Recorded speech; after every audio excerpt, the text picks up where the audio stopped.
Salut à toi, dans cet épisode, tu vas découvrir tout ce qu'il faut savoir sur les glucides, leur utilité, les timings d'ingestion, qu'est-ce que c'est la charge glycémique, l'indice glycémique. On va même te donner une liste des bons glucides à avoir pour ta perte de gras. Je suis Brice, coach sportif spécialisé en perte de gras et en réhabilitation et je suis avec Marion, coach sportive et nutritionniste. Et on a un accompagnement qui aide les hommes irréguliers en surpoids à perdre jusqu'à 10 kg de gras en 90 jours. Et donc ce podcast bimensuel est là pour te donner toutes les anecdotes, les informations, les connaissances que tu dois savoir pour perdre du gras de la meilleure des façons. Sans plus tarder, on va donner déjà une première définition. Qu'est-ce que les glucides? À quoi ça sert? Les glucides, il faut savoir que c'est la source principale d'énergie du corps humain. Donc c'est vraiment là où le corps va puiser son énergie, va prendre son énergie en priorité. C'est vraiment la source prioritaire comparée aux protéines et aux lipides. Donc c'est vraiment important d'en avoir sous toutes ses formes. Finalement, il faut vraiment avoir un stock de glucides vraiment suffisant pour pouvoir tenir tout au long d'une journée entière. Ou même de la semaine. Si on manque dans la semaine, on le ressent très vite. Donc c'est hyper important d'avoir suffisamment d'énergie. Désolé, je vais te couper, mais qu'est-ce qu'on ressent? C'est quoi on va dire, les symptômes d'un manque de glucides? Principalement de la fatigue, une perte musculaire, une perte de force musculaire. C'est-à-dire que au lieu de, je sais pas, on va avoir l'habitude de serrer la main très fort ou avoir un très bon grip. Et là, on a un grip tout faible, on a du mal à tenir la barre de traction ou on a même du mal à tenir un poids qu'on a l'habitude de tenir habituellement. Ça va se ressentir là-dessus. Ou même, je sais pas, sur de la course, on va vraiment se sentir lourd. On va avoir l'impression qu'on n'est pas capable de tenir les 5 km qu'on a l'habitude de faire hyper facilement. Donc ça va être ça les premiers symptômes. Ça va vraiment être une fatigue très importante. Et on va se sentir lourd, un peu au ralenti. Et ce sera dû à ce manque-là de glucides. Ok. Et donc ça se fait plutôt sur la journée, la semaine, le mois. Quand est-ce qu'on peut ressentir ce manque de glucides? En fonction des personnes, enfin je sais pas. Alors, sur une journée, on va pas forcément le ressentir. On peut le ressentir si vraiment on est en très très gros déficit, mais on va d'abord ressentir la faim finalement sur une journée. Alors que sur déjà une semaine, 2 semaines, un mois, là déjà je pense à la fin de la semaine, sur un gros déficit, surtout en glucides, on est très fatigué déjà sur une semaine, tu vois. Voire je pense même au bout de 3 jours, Ah oui. tu peux déjà ressentir par rapport à ta séance de lundi, tu l'as refait le jeudi, tu ressens une différence, une fatigue. Donc je pense que c'est pas sur la journée. Sur la journée, on va surtout ressentir de la faim, donc une fatigue liée au déficit alimentaire, au déficit calorique, mais pas au déficit glucidique. Alors que après plusieurs jours vraiment en déficit glucidique, là, on va commencer à ressentir cette fatigue. Du coup, toi Marion, par rapport à la définition que tu viens de dire, quelles sont les erreurs que tu vois? Je sais pas, par exemple, moi je suis un mec, je veux perdre du gras. Ok. J'ai vu que voilà, les glucides c'était le moins important des 3 macronutriments, donc moins important que les protéines, moins important que les lipides, parce que c'était pas. Oui, pour les fonctions vitales. Voilà, ça n'avait pas de lien avec les fonctions vitales directement, et donc que je pouvais me permettre de les enlever. Je dis pas que faut pas ce qu'il faut faire, Oui. mais du coup on a vu certaines dérives. C'est quoi ces dérives? Et puis quelles ont été les conséquences, etc. Oui. Alors en fait, quand on dit que les glucides sont moins importants pour les fonctions vitales, c'est parce que pour le coup, comme je disais juste avant, c'est surtout utilisé pour l'énergie. C'est-à-dire que c'est le substrat, la source principale pour fournir de l'énergie au corps entier, mais pas au cœur, au foie, etc. C'est pas ciblé au niveau des organes, donc on va dire ils sont pas hyper importants pour rester en vie finalement. C'est ça en fait qu'on sous-entend. En gros, les dérives là pour les glucides, ça va être toutes les personnes qui mangent plus de sucre, qui mangent plus de féculents, qui limite. On va nous dire que les légumes c'est des glucides, certes, mais en fait c'est surtout des fibres.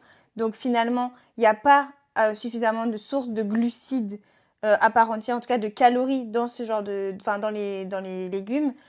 Donc ça c'est la plus grosse dérive, c'est d'éliminer complètement tous les sucres, donc féculents et sucres rapides. En fait, la plus grosse dérive, c'est de ne pas faire de différence en fait, entre les sucres. certains sucres. Il y a plusieurs catégories de sucres, d'accord? C'est ça. Et donc, on va avoir du coup les fructoses qui viennent des fruits ou des sources vraiment naturelles, comme le miel par exemple. Après, on va avoir le glucose qu'on va retrouver surtout dans les féculents. Et ensuite, on va avoir vraiment les sucres. Toutes les autres formes de sucre. Voilà. Et après, vraiment, ce qu'on va simplifier en sucre. Donc là, qu'on va considérer comme le mauvais sucre, le sucre qu'on ne veut pas. Et donc, l'erreur de la plupart des personnes, ça va être vraiment de supprimer tous les sucres. Tout, sans plus de se poser pâtes, de questions. plus de riz, plus de pommes de terre, Ouais. plus rien. On évite toute source de glucides parce que c'est diabolisé. Et en Ouais. fait, alors que, d'après ce qu'on vient d'expliquer, il faut des glucides pour maintenir l'énergie. Ne serait-ce que pour produire une bonne séance, ne serait-ce que pour pas ressentir la fatigue dans sa séance, tenir ses semaines, adhérer à son programme alimentaire. Voilà, Tout faire ça, ses c'est important. séances de Parce que tout le sport monde peut couper ses tranquillement. glucides pendant quelques jours. Mm. Maintenant, les fringales qui se déclenchent Ouais. derrière, c'est autre Ou chose. oui, même les craquages après, parce qu'il y a les fringales sur le moment, mais il y a les craquages quand tu as fini. Quand tu te dis c'est bon, je réintègre les sucres, et en fait, ce que tu te mets à avoir envie de tous les trucs que tu vois sucrés dans la rue ou dans les Ouais, ouais, magasins ou c'est ça. quoi, Ouais, bah c'est ça. voilà, Ouais, c'est c'est pas.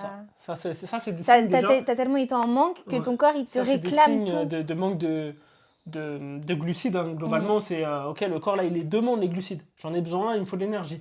Après, nous, on ne fait pas forcément de différence entre quels glucides il faut apporter. Et donc, c'est pour ça qu'on va vite avoir envie de C'est ça, sucre c'est ça. transformé, alors que le corps demande du sucre, mais pas forcément Oui, celui-là. parce que je pense que dans le cerveau, c'est le plus rapide. Tu sais, c'est la solution Mm. facile. Tu as des gâteaux devant toi. Tu sais en plus que c'est des gâteaux que tu aimes plutôt bien. Ton cerveau, il va te dire, tu manges le paquet entier et après, on verra si on a encore faim, tu vois. Ouais, ouais. Enfin, si on a, Mm. pas faim, mais si on a encore envie Mm, mm. de sucre.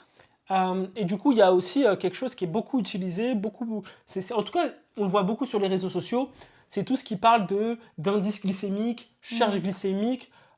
Qu'est-ce que c'est l'indice glycémique? Qu'est-ce que c'est la charge glycémique? Quelle est la différence entre les deux? Et comment s'y retrouver globalement? L'indice glycémique, ça va être l'impact que l'aliment va avoir sur la glycémie, donc c'est-à-dire le taux de sucre dans le sang. Et donc, en fait, c'est directement après un repas, on a notre glycémie qui augmente. C'est naturel, c'est normal. Et en fait, on va te dire, enfin, ce qui est une réalité, c'est qu'un aliment ou un autre ne va pas avoir le même indice glycémique. Parfois même un aliment, selon sa cuisson, va pas avoir le même impact sur la glycémie.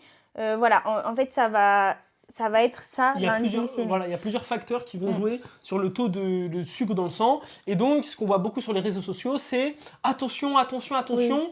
Si ta glycémie monte beaucoup après, enfin, en tout cas, cet aliment fait beaucoup monter ta glycémie, donc supprime-le Élimine-le. parce que du coup, Ouais. ça va jouer sur ta résistance à l'insuline. Et donc, Mm. derrière, si tu fais de la résistance à l'insuline, tu vas stocker Oui, plus c'est facilement tes mauvais, tu graisses, vas prendre etc. du Et donc, gras. Mm. c'est pas faux. Non, Mais bah dans l'idée, c'est vrai.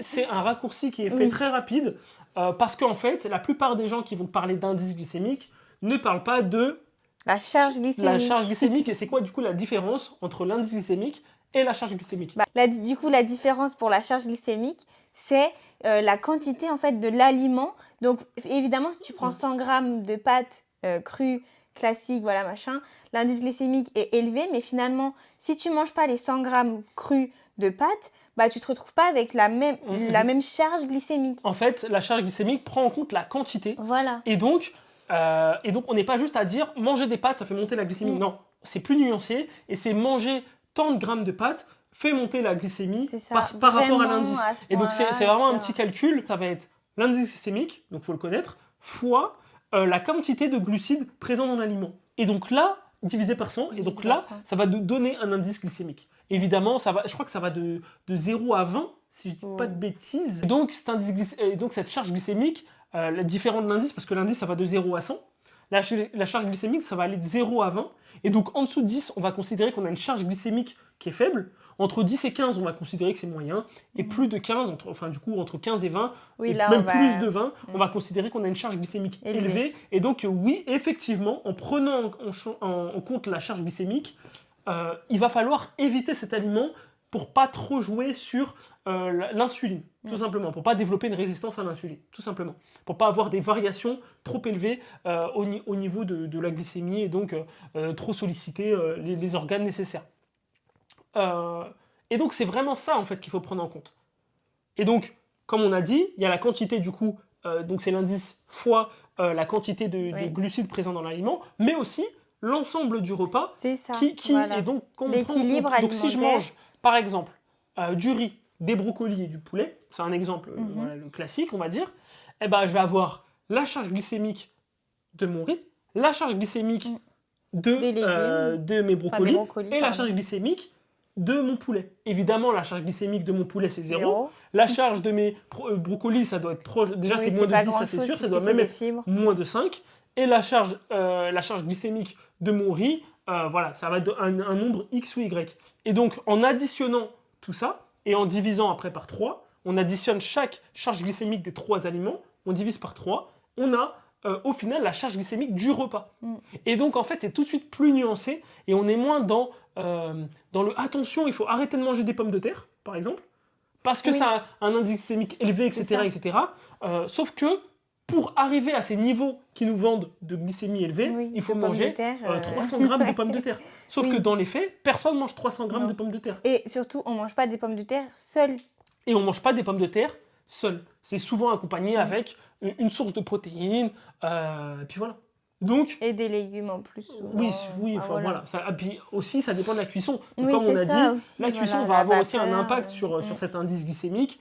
Si on fait cuire à la vapeur, l'indice glycémique sera toujours plus bas que si on fait cuire à au l'huile, four, oui, ou au à four. l'huile ou au four.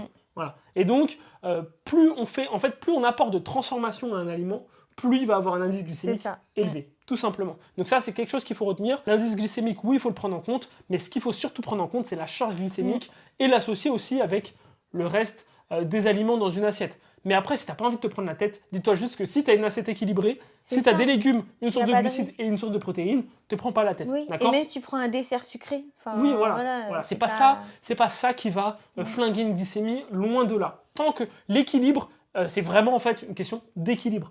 Ça veut pas dire qu'il faut manger que des aliments bruts, sans goût, etc. C'est un équilibre. Voilà. Et non plus pas manger que des fast-foods. C'est vraiment un équilibre global. Il faut se faire plaisir, il faut manger bien, se faire plaisir. Enfin voilà, c'est l'équilibre. C'est ça l'équilibre. Et puis, si je peux ajouter juste un petit détail, c'est quand on a une glycémie vraiment élevée, que ce soit une glycémie à jeun élevée ou une glycémie après repas élevée, on commence à avoir des symptômes. Oui. Et donc, ils peuvent être un peu alarmants. Et là, on peut se poser des questions et aller consulter. Mais sinon, dans les autres cas, on ressent pas forcément on ressent pas l'indice, Oui, bien sûr. on ressent pas la glycémie qui augmente. Voilà. Le seul moment où on peut ressentir un peu ça, si on a mangé des aliments à fort indice Oui, glycémique très très sucré. et qu'après on se fait une grosse séance intense qui utilise en fait comme du coup en priorité les glucides pour fournir l'effort. Donc ça va être tout ce qui est effort mi-long, tu sais, je sais pas, par exemple un 400 mètres. Là on va être en effort plein, intense. voilà, intense, mi-long, enfin mi-court, mi-long, enfin voilà dans cette moyenne-là. Un 400 mètres, bah oui, là on va aller chercher directement dans les glucides Qu'on vient directement. consommer en fait. Et donc en fait, là, il se passe un bug dans la matrice et là on peut avoir des petits vertiges, des vertiges, tomber dans des surfroids, tomber dans les pommes. Ça peut arriver. Mais ça, c'est encore une fois une mauvaise gestion du timing, en fait, du timing de la gestion. Et d'ailleurs, c'était un des points qu'on devait aborder, donc en fait, j'ai même pas fait exprès. Mais timing d'ingestion, c'est aussi pour ça. C'est aussi pour cette gestion-là autour de l'entraînement. Parce que en dehors de ça, le timing d'ingestion, c'est pas vraiment quelque chose d'important. Mais quand on s'entraîne, il faut le prendre en compte pour éviter justement ces coups de fatigue, ces baisses ces baisses de glycémie, ces hausses de glycémie, etc. Du coup, comment on gère ces entraînements comment on gère en fait ces repas avec des glucides autour de ces entraînements? Alors déjà, on va se dire que si on fait notre entraînement à 11h, imaginons le matin, le matin, au petit déjeuner, on se fait une bonne source de glucides et au déjeuner, on essaye aussi d'en avoir. Le reste de la journée, on peut en avoir en plus petite quantité ou en quantité comme d'habitude, mais c'est pas forcément nécessaire. C'est surtout autour de l'entraînement. Et autour de l'entraînement, on va réfléchir à ce qu'on va manger comme source de glucides. Mais on va pas... autour, désolé, je te coupe, mais autour avant, par exemple. Tu peux préciser, tu peux détailler, parce que autour de l'entraînement, d'accord, mais avant l'entraînement. À partir de combien de temps je peux me gaver de glucides? À partir de combien de temps c'est déconseillé? Et à partir de combien de temps je dois peut-être varier mes glucides? Voilà. C'est ça le plus important en vrai, je pense. Ouais, donc si on dit que je m'entraîne à 11h du matin et que je prends mon petit déjeuner vers 8h, 9h, à ce moment-là, je prends un petit déjeuner équilibré avec une source de glucides. Par exemple, des flocons d'avoine. Voilà, flocons d'avoine, quelque chose qui va rester quand même sur le corps, mais qui n'est pas non plus... une source rapide. Rapide, voilà. Par contre, 30 minutes, là, vu que ça va être assez espacé par rapport à ma séance de 11h, 30 minutes avant, je peux prendre une compote ou une boisson un peu sucrée voilà, pour refaire monter le pic d'énergie, enfin pour avoir un pic d'énergie, refaire monter l'énergie assez élevée pour pouvoir faire la séance, surtout quand on fait de la force comme on avait déjà parlé. Mais ensuite, dans l'idée, si tu as mangé tes glucides 2-3 heures avant ton entraînement, tu n'as pas besoin de reprendre avant. Normalement, oui. Et si par contre, tu n'as pas mangé avant ton entraînement, on va dire que tu t'entraînes dès que tu t'es levé, Mm. bah là, il faut vraiment prendre une source de glucides rapide Mm. et pas prendre un truc qui reste dans le ventre. Non, Donc faut typiquement, pas se si tu vas à la salle, lever. tu vas t'entraîner à 8h30 et que tu t'es levé à 7h, 7h30, bah, te tape pas ton bol de céréales. Non, ce serait pas une bonne idée. Voilà, ouais. c'est pas une Mm. bonne idée. Il faut vraiment une petite source de glucides rapides. Tu fais C'est ta ça. séance et après derrière, tu recharges correctement avec un Voilà, repas avec équilibré, un bon repas déjeuner, complet, avec ou là avec un pour le bon coup, petit déjeuner ou déjeuner. oui, ou un bon petit déjeuner ou un bon déjeuner, mais en tout cas avec une source de glucides, du coup là pour le coup complexe, donc lent, donc vraiment flocons d'avoine, riz, pâtes, etc. Mhm. Et ensuite tu rééquilibres, voilà, protéines, on Mhm. le répétera Mhm. jamais assez, mais une assiette équilibrée, et là normalement tu as refait tes stocks d'énergie et tu es bon pour continuer ta journée. Ok. Au niveau des glucides le soir, qu'est-ce qu'il faut faire? Il faut en manger ou pas? Alors, non, c'est pas obligé et en même temps, on fait ce qu'on veut. Je trouve que voilà, c'est soit tu as envie de manger des glucides le soir parce que tu aimes bien, que c'est tes habitudes, que même tu as faim le T'as pas soir, envie de te prendre la etc. tête, Tu manges voilà. tes glucides le soir, on s'en fiche. Ou Et si en tu veux même pas en temps, prendre. si tu préfères ne pas en prendre parce que tu te sens plus léger ou pour n'importe quelle autre raison, Mhm. bah tu peux aussi ne pas en prendre le Il soir. faut juste, par contre, si tu t'es entraîné, si tu t'entraînes le soir, je vais quand même te conseiller d'avoir une source de glucides après l'entraînement. Mm. Et pas, si tu as fait ton entraînement le soir, il ne faut pas rentrer et dire ah non, je mange pas de glucides le soir. Ça, c'est une très mauvaise idée. Oui, parce qu'après Tu as le fait ton matin, entraînement quand vers tu sens- 18-19 heures, tu rentres chez toi, tu manges Mm. des glucides. Et donc là, ça va être le seul moment où vraiment je vais dire ouais, il faut manger des glucides le soir. En dehors de ça, chacun fait comme il veut. Mm. Au niveau de la liste des glucides, quels vont être les glucides, on va dire, sains qu'on va recommander pour quelqu'un voilà, qui souhaite perdre du gras? Bah, les plus Sain, et on va refaire un petit lien avec un podcast qu'on avait fait avant, mais quand on dit sain, c'est pas forcément pas calorique. Oui. Quand on dit sain, c'est Mm. sain. Voilà. Ok. Oui, c'est recommandé au niveau de la santé, mais c'est pas forcément... Pour les apports nutritionnels que Voilà, ça apporte, c'est mais ça. on omet le côté calorique. Mm. D'accord? Parce qu'évidemment, le côté calorique, après, on peut avoir des aliments sains et caloriques. Il n'y a pas de lien entre sain et pas calorique ou sain et calorique. Alors, les premiers céréales, on va dire, recommandés, donc les premiers glucides lents, complexes, comme je disais juste avant, c'est-à-dire ceux qui vont te fournir l'énergie pendant longtemps, ça va être les céréales complètes. Donc, les flocons d'avoine, les pâtes complètes, le riz complet, le blé, en fait, voilà, le blé complet, etc. C'est vraiment les céréales complètes, c'est les plus recommandés parce que c'est riche en fibres et grâce à ça, ça permet que l'indice glycémique il soit moins élevé. Au niveau des légumes. Au niveau des légumes, des fibres, c'est hyper important.